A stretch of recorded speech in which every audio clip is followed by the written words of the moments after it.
we work on is public relations and communications. We also do digital marketing from the storytelling perspective and branding.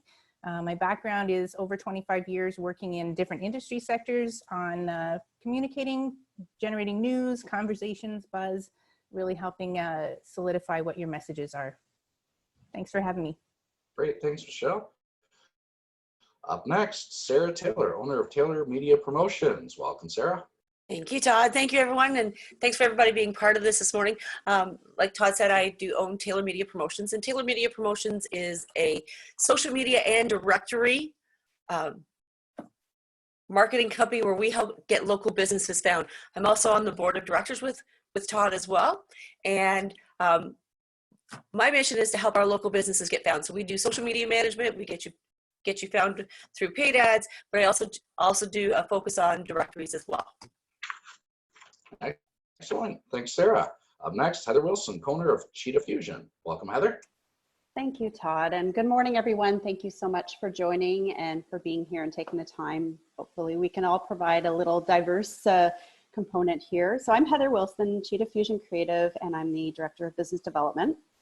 And we do everything. Our team is growing. We have a small team located in the Barrie area, and so we're all working very safely and remotely right now, but we do everything from graphic design, websites, social media, business development, and coaching and strategy.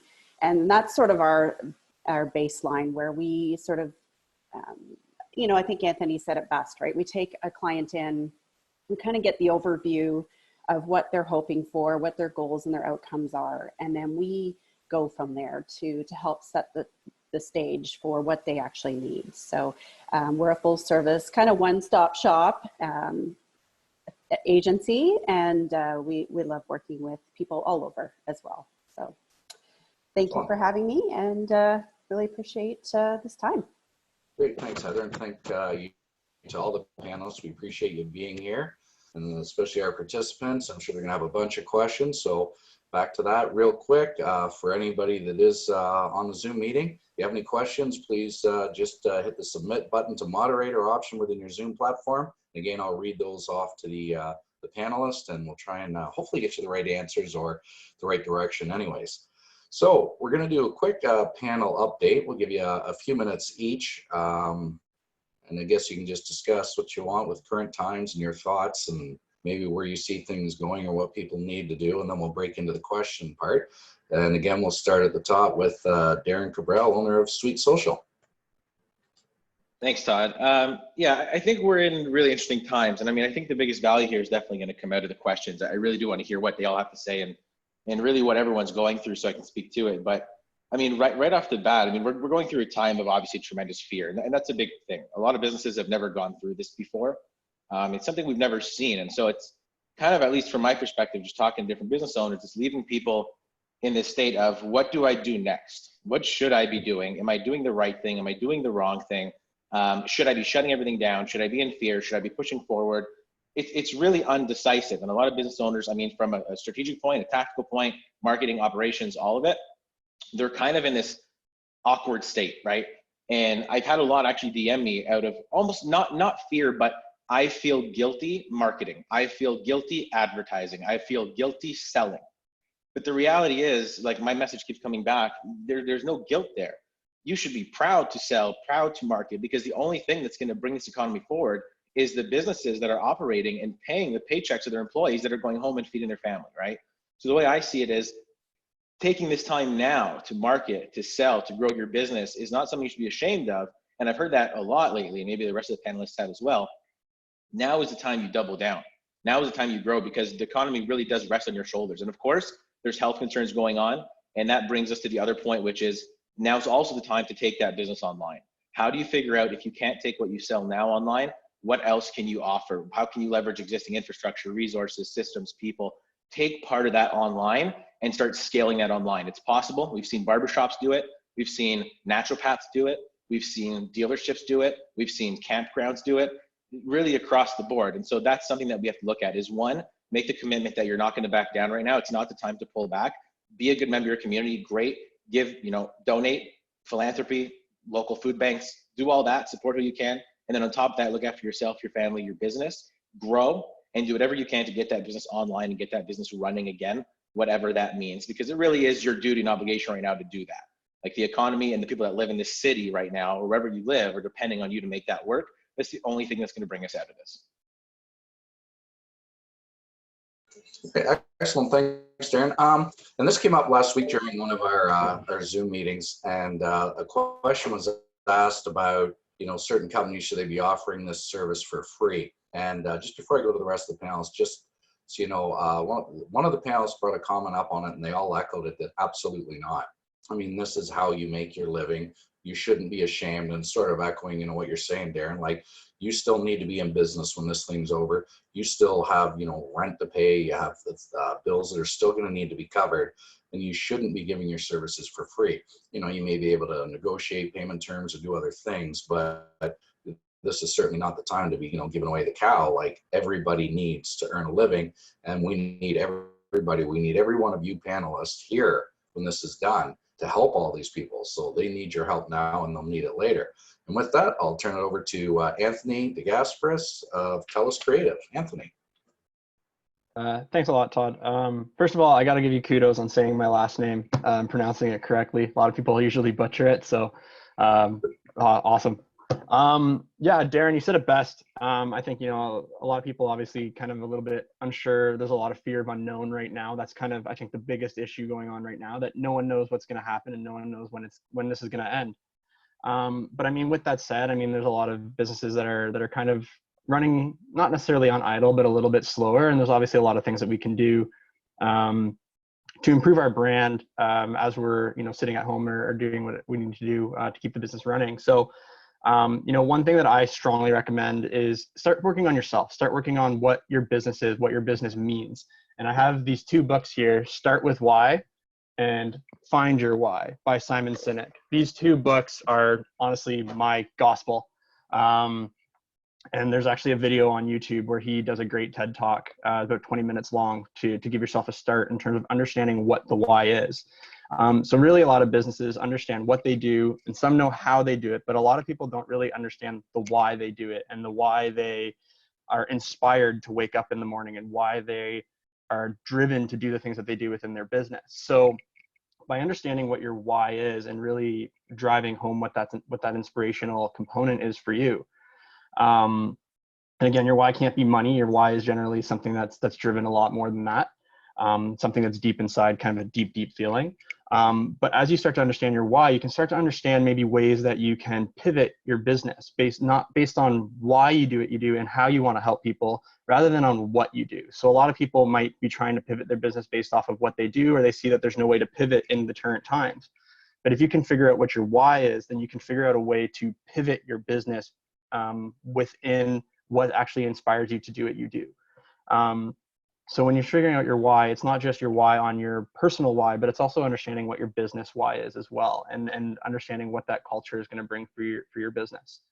So with that, I mean, that's a great starting point in terms of where you need to start with your brand. And then from there, you really just want to keep building onto your brand from that. So, you know, really understanding what your brand is about, understanding, you know, what value you bring to your customers. Essentially, there's 3 sets of value, and that's you're either a product leader, you're either an operational excellence leader, or you're a customer intimacy, sorry.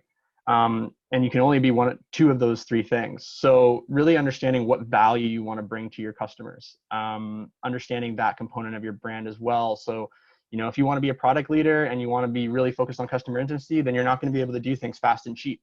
So really start understanding those foundation and those core components of your brand, because those things will definitely go a long way in terms of the direction that you can go with your business, and how to think kind of outside the box and a little bit more creatively with maybe how things can be done within these current times. That's great. Thanks, Anthony. Michelle Newton from Convo Media. That is a great, actually, segue into just talking a little bit about branding, because I think there's sometimes misconceptions that a brand is your logo. And I really feel like it keeps coming back to that great logo. We have a great brand. Well, it's really about that person's gut feeling about your product, your service, or your organization is actually what your brand is. And I think that in this current situation, even more so, your brand in a way isn't actually about you. It's about your clients, customers, stakeholders, and what they see you bringing to the table that they need, and that's of value. So that value proposition that Anthony mentioned is really, really critical. From my perspective, you know, reflecting those behaviors that people are going to feel like they want to come to your company is done on and offline. So Darren mentioned about the importance of getting online. That's critical right now because people can't go to your bricks and mortar. But it really boils down to something that I'm passionate about, which is stories.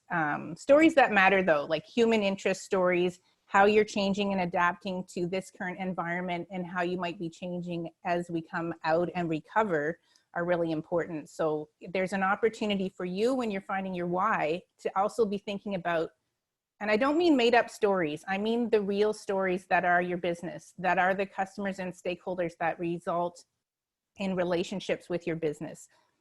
Acknowledging the crisis, it's okay to acknowledge the crisis because you're experiencing it personally and in your business. What's the impact on your customers? You know, how are they going to stay safe? Are you concerned about their safety? The impact on your team. So Darren mentioned that, you know, they haven't had people in there. So when he's in his office here, he's not having the rest of his team in there. So he's maintaining a safe working environment. Those are ways that you can show your compassion and that human connection right now. The other piece I think that's really important about your brand is building on trust that you have already or that you're trying to build in a new online environment. You know, how are you able to help your customers, clients, and stakeholders? What can you do to help them? Do you have something that, and that big word pivot, that you can put out there that's helpful? Not for free, not necessarily, maybe deferring something about it, but how can you help? I think that that's what we're all looking for as businesses. And I think that might be why we're all on this panel today, is trying to put a helping hand out there to people in the community. I really just think that's really important. There was one example that just came to mind was Scholarly Elite Tutoring. They created something called Free Math Help. Why did they do that? Because parents aren't math teachers and all the kids are home. You know, now maybe that will become a core offering that they have later, but that wasn't their first thought. They were like, who are our customers and stakeholders in the community and how can we help? So just remember, it's that gut feeling about your product, your service, your organization, and you can build on that in these times. So that's my thoughts for now. Great, thanks, Michelle. Sarah Taylor, Taylor Media. You know, I don't want to sound like I'm just repeating everything the other panelists are saying, but I agree with my colleagues here.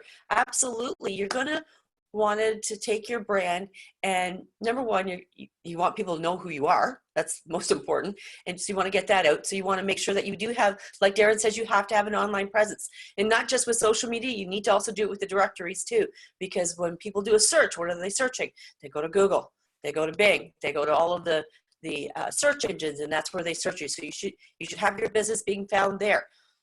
Have your business on social media, constantly doing updates, and exactly what my colleagues were saying here. Talk about your stories, talk about your why, talk about how you're helping your community, how you're putting it out there, what you're involved in. Are you helping a local charity? Are you doing a drive or something? Let people know about that. You've got to maintain with your brand being top of mind. Let people put the two and two together. So when it comes to your brand, people are going to have that feeling around your brand. So keep your brand out there, keep it top of mind, keep talking about all the products and services that you have to offer, but put that story behind it and how people can relate to it. But the one thing I will also say is you also need to know who your client is.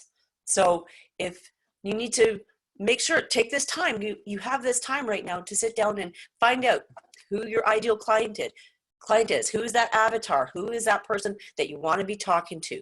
Because when we're doing stuff online for you, we've got to be able to say, okay, who's your client? Who are we talking to? And we're going to be able to help you direct all that traffic to them. So there's my 2 cents worth. Great, thanks, Sarah. And next, Heather Wilson, Cheetah Fusion. Thank you. And I echo what Sarah just said, you know, all really great stuff. Really interesting dynamic too, that we all kind of have a different sort of piece that we can add. And I love that, because we all do similar type work, but we can all sort of come at it from different ways. And that's really what we enjoy working with clients, is that they are all individuals. So just as we are all unique on the panel here, we bring different elements and different strengths and different capabilities to support our clients. So you are, as our clients, our audience out there, you are all unique and individual. It doesn't matter if you've got 5 people that do the same thing. You're all going to bring different, levels of experience, different dynamics to the table. And, you all touched on a certain different things that I just love, and I think it's really important. I kind of drafted up 3 things that we can do, as you're all saying, while we have a little bit more time on our hands, maybe less projects on the go. And number one being the social media. So you've all talked about the online presence. Make sure you've got a great online presence. And it's all about staying top of mind. It's all about, staying positive. I think what we all need right now is that consistency and that positivity, and putting out, a nice quote. So depending on your social media strategy that you have in place, really identifying what would be relevant and positive to acknowledge what's going on in our world right now, but what would be relevant and helpful to your audience, to potential clients.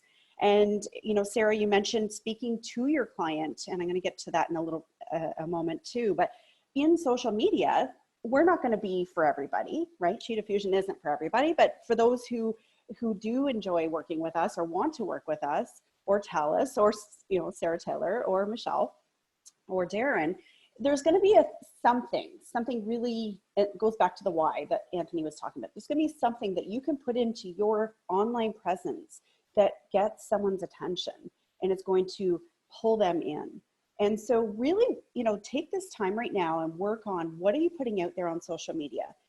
Number 2 is about reviewing your brand. So Michelle, you talked about, it's not just a logo, and I love that, because one of the things that we pride ourselves on, my business partner and I, we actually wear our brand colors. So you can see I'm in purple and a sort of a turquoise blue. Yep, Sarah's in her blue. And it's really about just stepping in, even on, we encourage the virtually virtually right now, and wear your brand. I don't know how many comments I get if Penny and I happen to be in the same room or now virtually. People say, did you guys talk to each other? Are you wearing your brand colors on purpose? And it's yes. We don't call each other and say, are you going to wear purple today?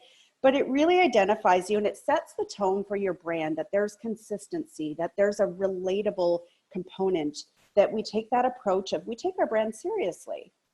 It's fun, but we take our brand seriously. So this is the time to really be building on that and reviewing your brand. Go over your web content, make sure that it's still relevant. It's something that we're doing on our website right now. Speak to your client, go back to your about page. Is it all about you, or is there an element that really draws in your client? Michelle, you talked about storytelling. I love that. What's the story? why do they want to work with you? So giving a little bit of that. Having that consistency across all social media platforms is big too, as you will all agree and nod heads. It's so huge. I don't know how many times we come across pages where it's like, is that business? I don't see the connection. So go through. There's tools out there. If you don't have a huge budget right now, it's okay. There's tools out there. And we actually created a short, well, it's not short, but it's a 2-hour webinar, but you can download it off of our website. And it's all about Canva and being a DIY designer. So come up with a refreshed banner for your social media platforms.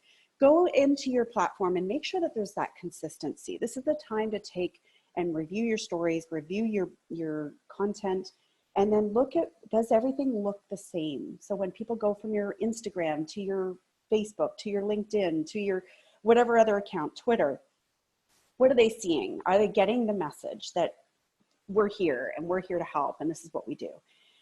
Incorporating some of that brand component, right, into that refresh.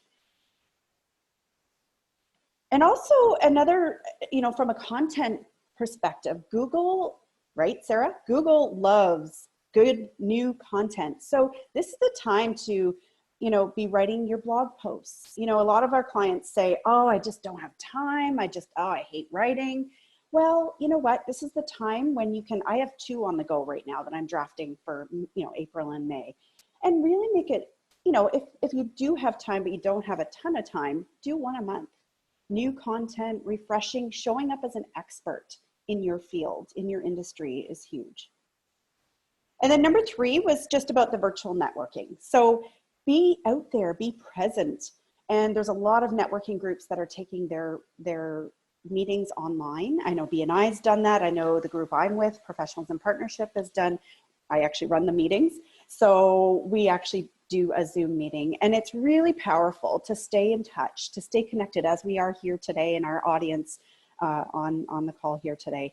It's really powerful to stay in there and stay abreast of what's happening and who's out there and who's helping and who can I go to for information. I really give kudos to the Barrie Chamber for embracing this whole virtual platform and allowing us to stay connected as a community. So that's the other part of this is, you know, not just posting and leaving. If you're in social media, interact in the groups that you know, if you're sharing into groups or if you post regularly into a group, interact in them, get in there and see who's doing what and ask questions and leave comments. And then I think just being intentional is the last point I want to make. Be intentional. You know, Darren, you made a really great point, and a few of you touched on I feel we actually have a client that was like, I'm taking all my social media off. And we're like, no, you need to stay present. She has ramped up. Her likes have gone up. We've been helping her with the content on her social media to make it very, you know, embracing and acknowledging what's going on, but saying, I'm here to help you in the community. I am an essential service. I'm here to help you. Let me know how I can help you. And she is getting rave reviews and really good feedback on that. And it's about the approach that we take right now with our marketing. It's about the approach that we take with our messaging and our consistency. We need to stay consistent. We need to be out there and we need to run our business, as a couple of you touched on. So I think, you know, getting into a more of a strategic approach, being very cognizant of what's going on in the world. You're not showing off. if you're an open, if you're able to maintain services, I think that's what I want to leave this chat with is, you know, be present, be out there, be online, be connected. Thank you. Great. Thanks, Heather. Thank you to all the panelists. Some great points there. We're going to proceed to the Q&A part of this now, and I'll just remind everybody out there to submit your question to the moderator within your Zoom platform. And with that, we'll go into the first question, and it is, when focusing on your brand, would you consider this the time to focus on your community impact over the years? Would it be more relevant to stay focused on the current situation? I'll just throw that up to the panelists in general. Okay. I'll jump in there with the storytelling angle. Is I don't think that your work in the past is not of value. I think that shows a long-standing history of being an active community partner. I don't think it diminishes what you are doing today either. But like anything, I don't know if you would just dump all of that all out there at once, because I think that it's really important to show that that's something that you're consistently doing. And finding things that you can do now are things that you can also post to say, you know, last year we donated to so-and-so. This year we had to, and I don't necessarily mean pivot, but we've done it differently this year. And you know, everyone knows that that's a COVID related type of thing, but absolutely those don't change just because they happened in the past. That just shows the heart and soul of your brand. Yeah, I can add on to that as well. One thing that, you know, I was touching earlier about talking about your why, and one of the things that comes with your why is when you're doing the discovery process of it is you're actually looking back at past stories, and you're actually looking back at personal past stories as well as business past stories, and you're looking for patterns in those stories. So if you're doing a lot for the community and stuff in the past, and just things that you're doing are more focused on, you know, humanitarian issues or things like that, then those are components that obviously drive you and inspire you and are definitely things that you can feed off of in terms of what your brand actually represents and the types of things that you do in the community as a whole, not just right now because this is the time to go out and do stuff. It's, I do this all the time. I'm going to use that as Michelle was saying, in my story of my brand and what I do and what I represent. So, I mean, building off your brand and building off the things that you do in the past are also going to identify the type of personality that your brand is, type of characteristics that your brand is going to bring. So really focusing on those things and looking at the past, cross-referencing it with what you want to be in the future, and analyzing that information will help you develop what your brand and what the core personality of your brand is. That'll allow you to build on top of those things, on top of those stories, on top of the things that you want to do to help right now in these situations. All right. And with that, we'll slide into the next question. Could you recommend a strategy to start planning your online presence? Would you recommend something like a social scheduling platform?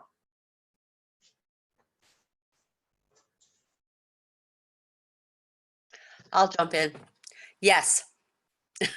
You need to be, Oh, thanks. pardon? Thank you. So when it comes to marketing yourself, you want to have that strategy. You want to be able to say, you know, these are the times of the days that I'd like my stuff to go out. These are the times that when the client is online, you don't want to be posting at 2 o'clock in the morning when nobody's online, especially because it's a news feed. So should you have a strategy? Absolutely. Should you know when the clients are going to be online? Yes, you should. And your social media will also tell you that. So definitely get a scheduler and use it. Facebook does offer one for free. I wanted to jump in on that, though. I do think that there might be a tendency with so much free time to overcommit to what you might be able to accomplish when we're in recovery mode. So I think that as you're doing your strategy, it's important to sort of look forward to your resource base, because having a scheduler is only one part. The scheduler doesn't write everything for you. It doesn't find the graphic design images that represent your brand. It doesn't tell the story for you. So as much as you can find something that will post at the right time, without content to put in it, you're stuck. So I think that as a business, it's important to remember, Heather mentioned sort of having, maybe it's one blog post a month. Don't suddenly do one every week now for the next couple of months, and then find that you have to drop that when your business returns to a business that's busy and you don't have time to do that, unless you have resources to outsource it. So that was just my 2 cents on scheduling is great, but the content, the pace of it is really important to consider. I love that, Michelle. If I could just add on to that. So one of the things, if that's okay, Todd, if you are planning out, what we tend to do is, you know, like we're usually a month or two ahead in our blog post, right? So writing and building the content and then releasing it as, so the one thing I want to add on to on top of the scheduling and planning. So we use a good old spreadsheet and we build the content. So we have a sort of a layout, and I'm happy to share that if you want to message us at meow@cheetahfusion.com. I'm happy to share sort of a high level layout that we use for our clients. And then we get a good old calendar and schedule it out that way. And we have sort of a process and a flow, and depending on the nature of your business. But what I wanted to say was, when you're building out your content, think about the themes. So, you know, one of the blog posts I'm writing about right now is adapting to our reality. The one last month was about working from home strategies, right? And it was actually, I was a panelist on the Chamber webinar, and I happened to be writing about that. So think about the themes and how to weave that in so that you're always really relevant. And then think about your keywords in your blog or in any content that you're putting out there. And then really mesh that into your strategy and think about what your content is and how it's relevant to your audience and why they would want to look at it and read it. That's just what I wanted to add. Perfect. Well, that's pretty much a segue right into our next question, and it is, how often should we post on social media? Somebody suggests 50 to 60 per day. Is this too much? Also, 80% info, 20% promo. Is this correct? I don't know if there's a correct answer, but there's probably more of a relevant one that you guys could share. Probably the easiest thing, someone just wants you to throw your hand up and I'll just go around and pick instead of all you wondering who's going to go next. Okay, Heather. Well, I was going to say, so great question, by the way, and we do kind of go by the 80-20 rule, sort of 80%, and we call it inspiration, education, oh gosh, information kind of thing. And then promotion is sort of that 20%. And especially, you know, with the comments that we're hearing from clients, and especially what Darren had brought up about feeling guilty about marketing our business, think about the different creative ways you can market and be in that promotional, be intentional about your promotions, you know, think about what's going on, but, you know, be creative and grab people's attention. And then, yeah, in terms of flow and rolling it in times of day, Sarah, I think, hit on it. You know, think about when people are actually looking. Right now, we all are sort of looking at our social media maybe more often. But, you know, LinkedIn, for instance, you know, you're going to post between 5 and 7 on a Tuesday and a Thursday. Facebook, you know, between 4 and Sarah, you may have different information too, but between 4 and 6, and then 7 and 9. And those kinds of things are, you know, you can play with that a bit, but those are sort of guidelines. Hey, Sarah, you want to comment? Yeah, so when it comes to posting, I would not be posting 60 to 80 times a day. That's just way too much. This is not radio ads, and this is not TV ads where you see them over and over and over and over and over again, because people, it becomes white noise, and people are going to block you out, and they're going to unfollow you, quite frankly. So be strategic. Find out the best times, like I said earlier, the best times to promote your business when your people are generally online on the different platforms, like Heather said. But also make it, I believe in the jab, jab, jab, right hook. Okay. So you want to talk about, you know, tips. You want to talk about what you're doing in the community. The jab, jab, jab. That's the good, feel good stuff. That you're not selling, basically. The right hook is where you're going to sell. So for every right hook that you're going to do, have 4 to 5 jabs, right? And be able to let people know that you're part of their community. And here's some of the things that you're doing, and make yourself look like the professional, because that's what you are. You're in business because you're passionate about what you do. I'm passionate about what I do. All my colleagues are passionate about what they do as well. It's the same thing. Give that that feel to your clients that are actually watching, but don't do it that often, not 50 to 80 times a day. All right, thank you, Sarah, the former boxer, with your punches and jabs there. Anthony, you had your hand up? Yeah, I mean, Heather and Sarah more or less touched on it. The one thing that I was just going to add is the biggest thing with social media is consistency. So, you know, obviously I agree with Sarah and Heather, 50, 60 times a day just seems insane. Maybe if you're sharing different types of content on different types of social media, you could get up that high, but even then that's still nuts. But the biggest thing is consistency. So if your resources only allow you to post once a week, then post once a week, and try to build up to maybe more, you know, twice a week, 3 times a week, 5 times a week, etc., so that you're doing once a day or something like that. You know, I've heard, obviously we've all heard different types of strategy and things like that, but also really look at your analytics. Every social media platform, every business platform has analytics attached to it. So that'll give you some insight on when your audience is actually looking at your profile and engaging with your profile. So, you know, if you do a lot of business overseas, then, you know, you might want to post at 2 a.m. in the morning. But if you're doing a lot of business locally, then you might want to post at 8 o'clock in the morning here. So it really depends on what your analytics are saying and what your audience is doing and how they're actually engaging with your platform before you can really decide, you know, the best times to post. So analytics in your social platforms are extremely key. And then, yeah, like I said, just consistency is the other big thing.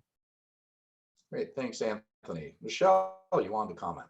I did, and I just wanted to ladder on what Anthony was saying. The part about audience is really important, because when I hear the 50 to 60 posts, I mean, I don't know if that's 1 platform or 4 platforms, but I really think that right now, if you're getting into social media, you need to figure out which 1 or 2 platforms are really the ones that your audience, meaning your clients, customers, stakeholders, is that where they are? So figuring out where they are before you start posting any number of posts on any social platform is really, really key to that, because you could be telling your story and no one's there to hear it. And you're putting a lot of work in and passion into that, especially in these stressful times. So start by taking a minute to find out who's your audience, what channels are they listening to, and that pick 1, pick 2, And right now there's so many free online tutorials from companies that's their business that can teach you how to use those social platforms and do it really well. Rather than be mediocre at many, pick one or two that work for you and do them well. Just want to piggyback off of something Michelle said, and it's about an audience, and that word right there to me is extremely key. A lot of us really focus on our clients as customers, but we really should start focusing on them as being audiences, especially from a point of view of social media. You want to make sure that your customer base are going to be loyal to you. They're going to follow you. They're going to engage with you on a regular basis. They're going to wear your t-shirt. Those are the types of people that you really want buying into what you're doing. And it's not just a one-off customer anymore. Now it's an audience, somebody that's going to constantly support you, recommend you. And like I said, wear a t-shirt, show up to your events. Think of your business almost like a band. When you think of a band, think of your favorite band, you probably have a t-shirt of that band. And there's a reason why you buy that shirt or go to their concerts. It's more than just being a customer to them at that point.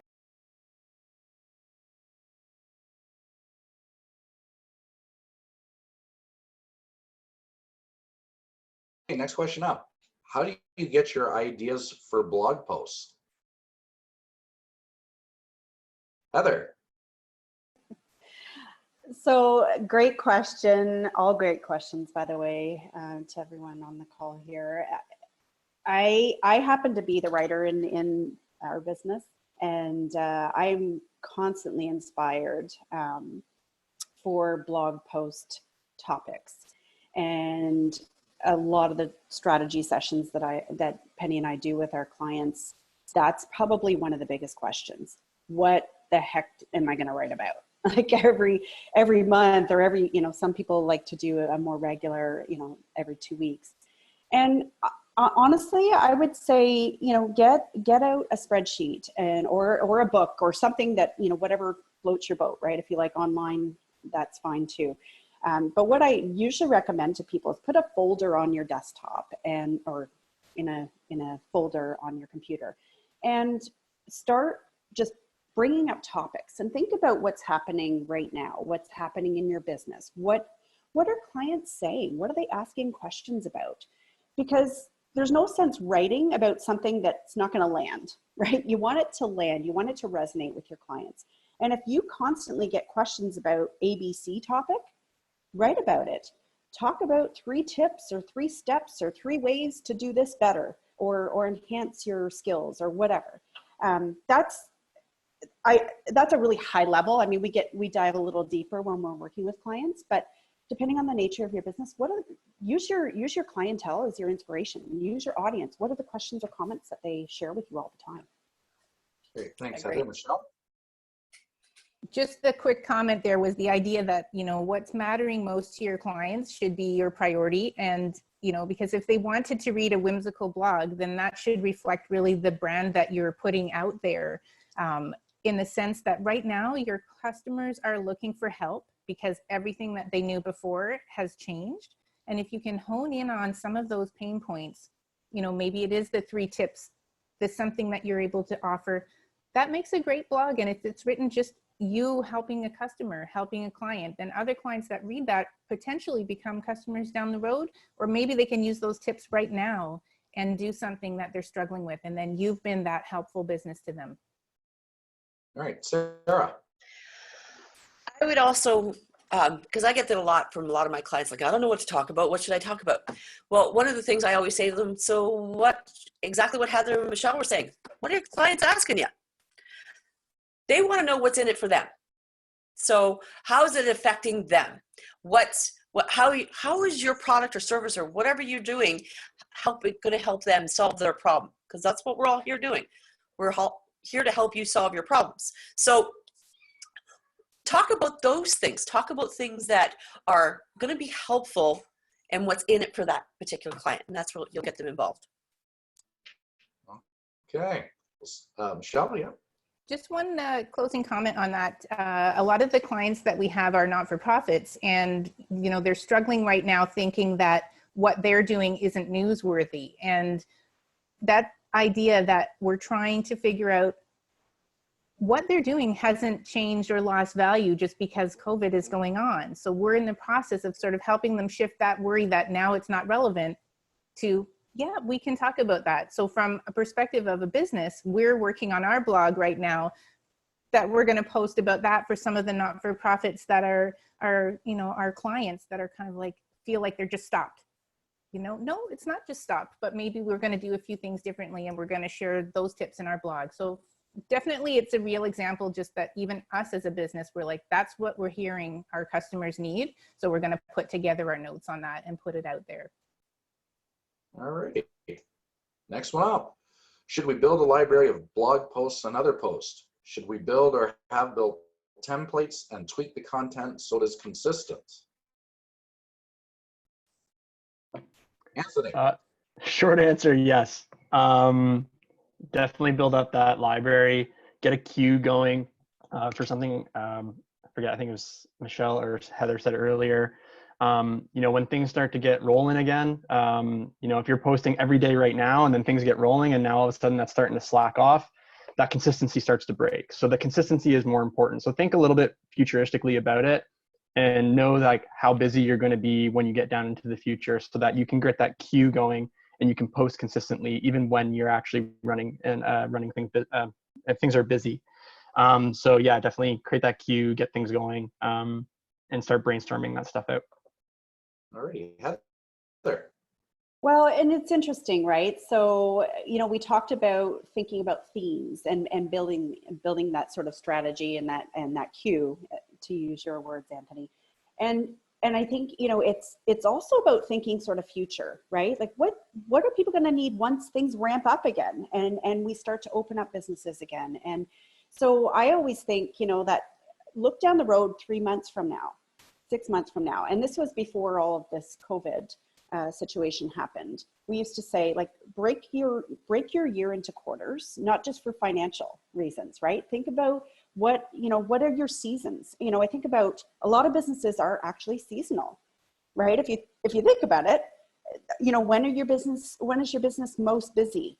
And so forecast that. Think about when your team is available. If in the summer you have skeleton staff because of vacation, then think about that. What can my team do right now to support the ramp up if potentially, hopefully, come on, Trudeau, you know, by June, July, we're starting to ramp up. What can I do right now in my business to build that library, to build that queue so that I'm ready to just, you know, file things in, schedule things in. I've got all the posts ready to go and they can be tweaked later on. So just sort of, you know, forecast 3 to 6 months down the road and think about what that looks like. That would be my take on that. Michelle? Just a quick thought on keeping a library. There are some easy ways to do it, and one of them is Pinterest.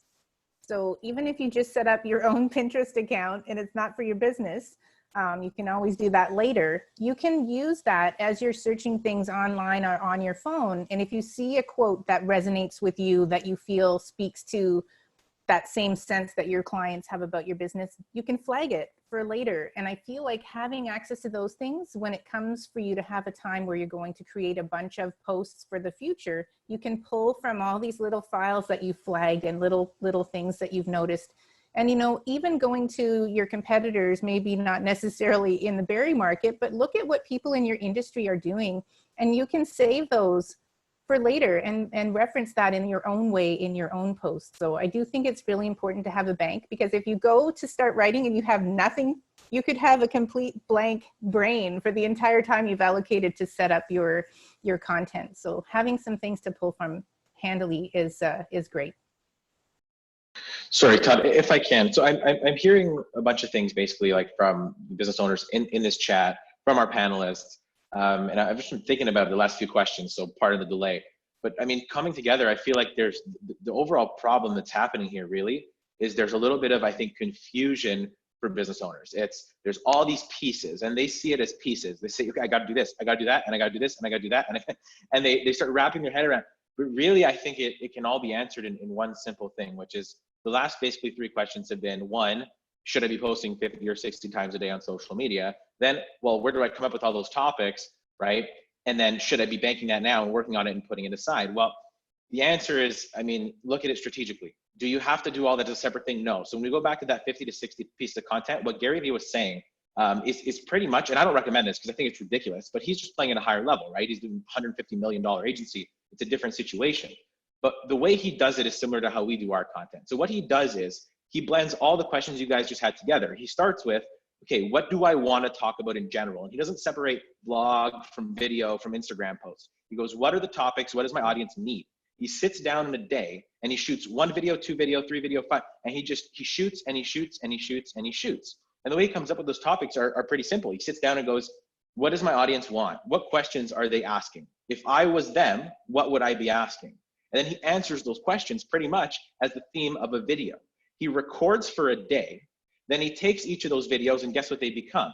Not only do they become videos on YouTube, he chops them up into 20 or 30 clips on that one video, and that's where that's coming from. Then he gets, you know, a cheap transcribing service for 20 bucks on something like Fiverr, transcribes out the context, has someone go through it, or he obviously won't go through it, but you guys could go through it. That becomes a blog post. There's 2 or 3 blog posts in one video.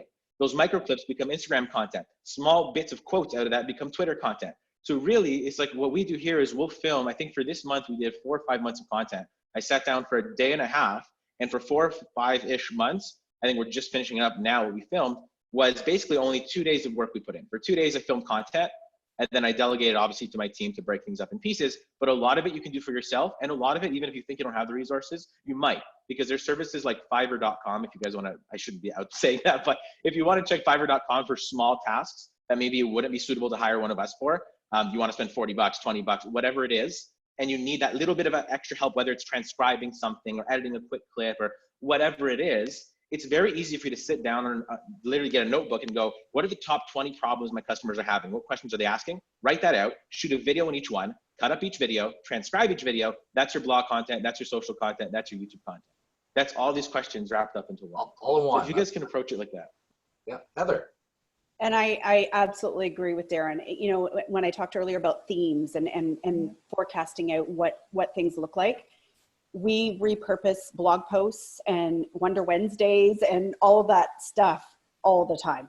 Absolutely. And what it does is it actually solidifies the consistency piece. It actually shows your audience that you are intentional around what you want to put out there. You are listening to your clients. And we'll often say, so one of the biggest questions we get is, and now that's our topic for today. And then we'll repurpose that content into a blog post or into a few social media posts or inspiration. So I love that, Darren. It's absolutely, and it's a great way to reduce the stress and anxiety around what do I talk about, right? Just you come up with something and then you repurpose it and make it, fit it into different platforms and apply it differently. It's brilliant. Sarah. I completely agree with my colleagues here. Creating a video, and people do business with people they know, like, and trust. And especially with your own brand, people are going to do business because they know you, they like you, and they trust you. So you creating a video, and you can use Zoom. There's lots of other platforms out there that you can use, but Zoom is pretty easy. You can create your video right at home, chop it up, add your logo to it and have some fun. So you got your branding there, but you're going to give your tips as well. So those things can be used over and over and over again. So I completely agree with my colleague here. Have some fun with it too. Don't be afraid to it. Excellent. All right, the next one. What's the best method for getting new followers, and how do I get them to engage in my page?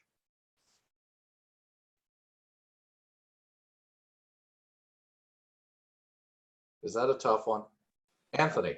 From my experience, the best thing is just consistency, being consistent, being on top of mind, kind of doing what Darren's saying is repetition as well.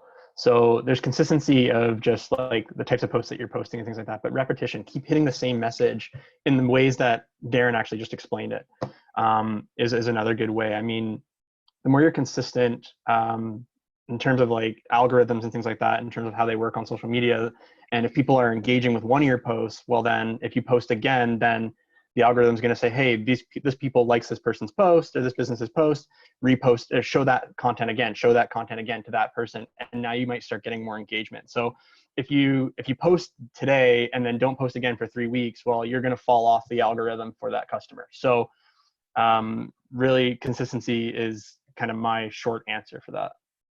Great. Michelle.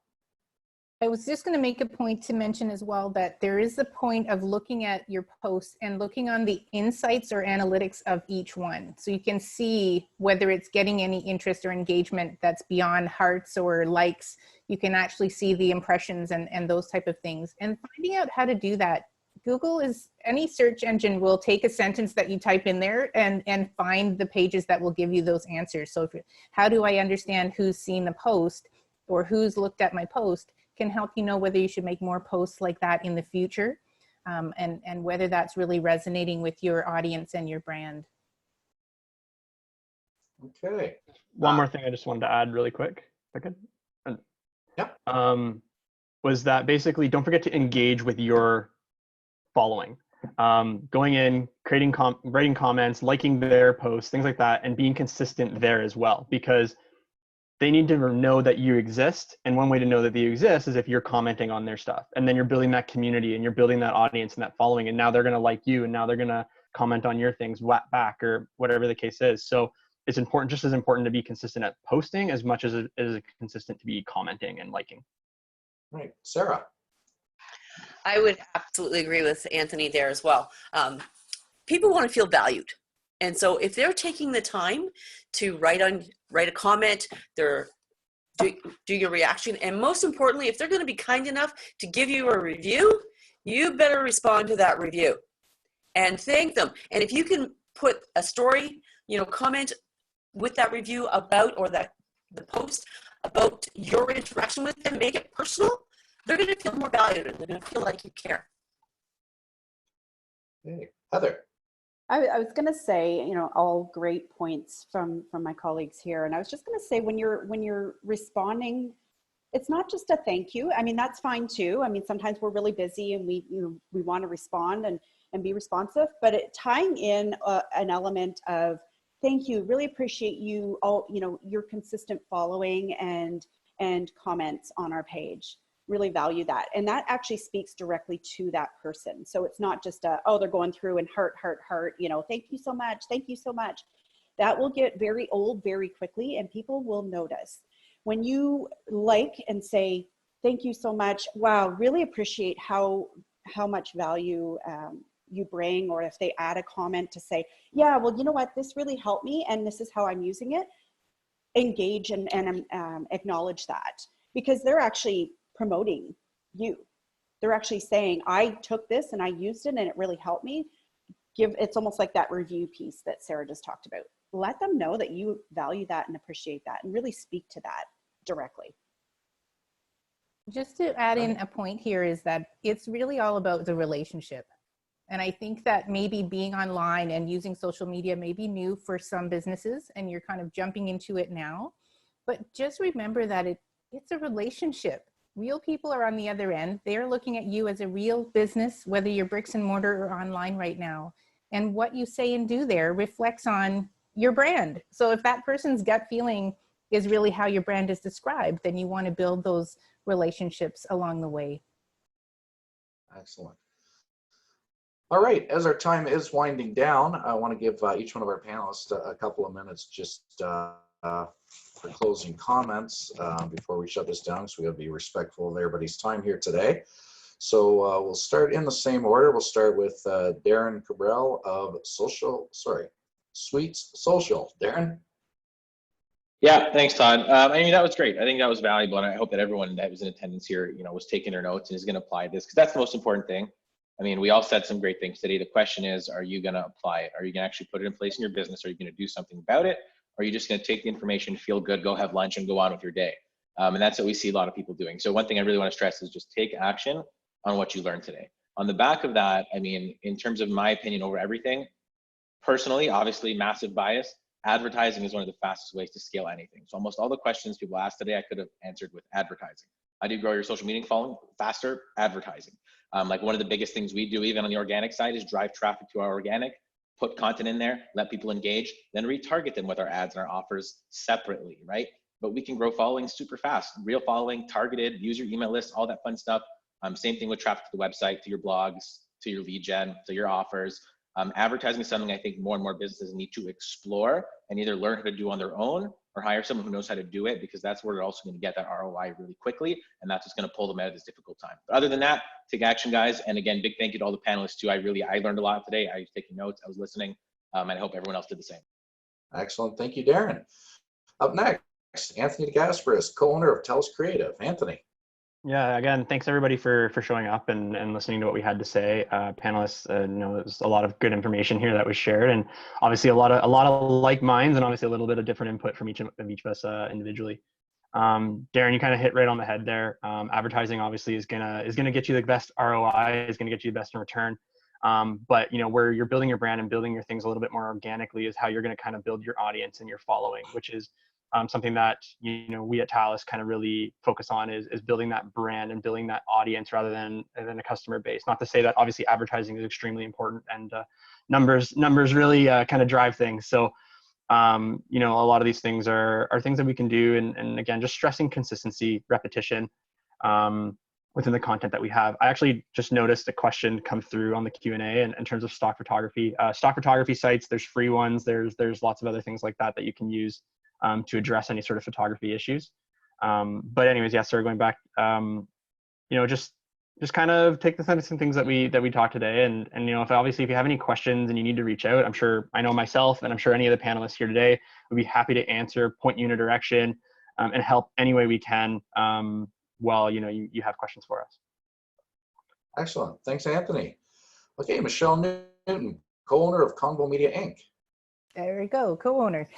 I just want to say that it's been great hearing everything, and I don't know if any of you are feeling a little bit overwhelmed by all of the things that we talked about. So if there was one thing that I was going to stress is this is a great time to learn new things. So find one new, whether it's social media or how to optimize your website, help yourself to some of the learning tools that are available online. Feel free to reach out to the businesses like us in your community. We're also here to help. I'm sure that many of us offer, a consultation opportunity to kind of give you some key things to start with. And really just think about your audience. I mean, as much as your business is about you, it's there to provide something to clients, stakeholders, customers. And really you want to make sure that they're feeling about your brand over other brands based on the things that you're doing now. But just take it easy. Don't stress yourself out. Pick something and do it well, and then move on to something else and do it well. And I wish you all the success. Great, thank you, Michelle. Sarah Taylor, owner, Taylor Media Promotions. Thanks, Todd. I'm going to agree with my other panelists and colleagues here. The one thing I'm going to say to everybody is do the KISS principle. Keep it simple. Sarah, just have some fun with promoting your business. Have fun with your brand. Remember, people do business with people they know, like, and trust. And I agree with Darren, and I agree with Anthony and Michelle and with everything that Heather was saying. You do need to advertise. You do need to be top of mind. If you're only going to post today and you're not going to post anything else for another 3 weeks, you're not going to be top of mind anymore. You're going to have to be consistent. So should you keep posting? Absolutely. Should you be sharing your brand? Absolutely. But do you need to stress about it? No, you don't. Keep it simple, have fun. And if you have any questions, by all means, like my other panelist said, give one of us a call. We're here to help you. Excellent. Thank you, Sarah. Heather Wilson, co-owner of Cheetah Fusion. Thank you, Todd, and thank you to all my fellow colleagues here. I think it's really cool to come together this way. So thank you, Barrie Chamber, as well. You guys are awesome and tapping into the community and bringing us together.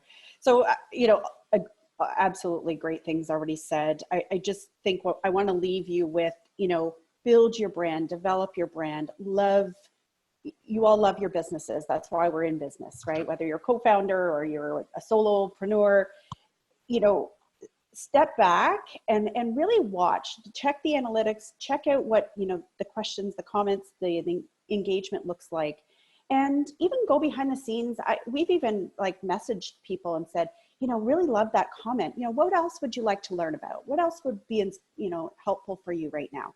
We've actually reached out to people and they love it because they're like, wow, I'm being listened to, I'm being heard. So focus on your brand, be authentic, be real. Yes, there's a lot of stuff going on right now, so be authentic about it. And focus on building relationships and be that core community person that, you know, whatever you're able to do to help and support your community. I think I just actually had a Facebook message from someone who said, I'm really watching, you know, the different webinars and things that you're doing, and I really love what you're doing and it's what you can do, right? Whatever you can do to help your community is key and critical. And that, as Michelle said, it's about building the relationships right now. Focus on that, the business and everything else will come. So be consistent with your brand, stay top of mind, and build relationships. Thank you. Excellent. Thank you, Heather. And thank you to all the panelists for bringing your expertise and volunteering your time here to help our business communities. Thank you very much. People are looking for guidance on all this. So in closing, thank you again for joining us and for the work you're doing in your businesses every day. We urge every leader in our community to immediately shift the focus to the singular objective of slowing the pace of the transmission of this coronavirus. Both our federal and provincial governments have enacted measures that will only be effective if all employers step up and do their part to protect our health, the provincial health, and the welfare of all. All levels of government have expressed a commitment to protect businesses, employees, and everyday Canadians to ensure that we all come through this together. The Barrie Chamber of Commerce and the Sandbox are here to help you through this. Please feel free to email or call if you need more information. We implore everyone to shop local. We need now more than ever to support our local businesses, whether it's a takeout from a restaurant or a gift certificate to help businesses ride out the storm. Every little bit will help someone. And in closing, I strongly urge, and I do this all the time, and it means a lot to me, I strongly urge everyone to stay home and avoid any travel to cottages. We need to stop the spread of this virus. The hospitals and grocery stores in those areas, they are not equipped for the influx of people or to deal with anything at this point in time. They do not ramp up this time of year with their staffing and things, and it would quickly become dangerously overwhelmed in those regions. So again, thank you for everybody for tuning in. Thank you to our panelists. Everybody, have yourselves a great day. Thanks, everyone. Thanks, everyone. Bye for now. Bye.